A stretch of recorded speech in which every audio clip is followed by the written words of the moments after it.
Deepu channel. ఈ రోజు ఈ వీడియోలో మనం భాషా భాగాల్లోని క్రియ అవ్యయం గురించి తెలుసుకుందాం. ఇంతకుముందు వీడియోలో నామవాచకం, సర్వనామం, విశేషణం తెలుసుకున్నాం కదా. ఇప్పుడు ఇవి చూద్దాం. ఈ వీడియో చూసే ముందు ఈ ఛానల్ ని ఇంకెవరైనా సబ్స్క్రైబ్ చేసుకోకపోతే కనుక తప్పకుండా సబ్స్క్రైబ్ చేసుకోండి, లైక్ చేయండి. చూద్దాం. మనం క్రియ కనుక చూసుకున్నట్లయితే ఇక్కడ మనం భాషా భాగాల్లో నామవాచకం, సర్వనామం, విశేషణం, క్రియ, అవ్యయం అని చెప్పుకున్నాం కదా. దీనిలో నాలుగవది క్రియ. ఈ క్రియ అంటే ఏంటంటే ఇక్కడ చేసే పని ఏదైతే ఉంటుందో నామవాచకంలో ఆ వ్యక్తి ఎవరైతే ఏ పని అయితే చేస్తున్నాడో ఆ చేసే పనిని క్రియ అంటారు. అంటే మనం ఎగ్జాంపుల్ కనుక చూసుకున్నట్లయితే ఇక్కడ రాముడు బడికి వచ్చాడు.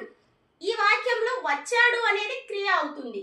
రాముడు అన్నం తిన్నాడు, ఇక్కడ తిన్నాడు అనేది క్రియ అవుతుంది. అంటే నామవాచకం చేసిన పనిని వివరించేది క్రియ. నెక్స్ట్ ఐదవది అవ్యయం. ఇక్కడ అవ్యయం కనుక చూసుకున్నట్లయితే అవ్యయం అంటే ఏంటంటే లింగ వచన విభక్తులు లేనిది. ఇక్కడ లింగ అంటే అది మేలా ఫీమేలా అంటే అది ఆడవాళ్ళ మగవాళ్ళ అసలు అనేది వివరించదు.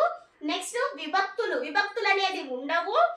వచనాలు అనేవి అవి ఏకవచనమా బహువచనమా అనేది ఏది ఉండదు. అలా గనక చెప్పినట్లయితే దాన్ని అవ్యయం అంటాం.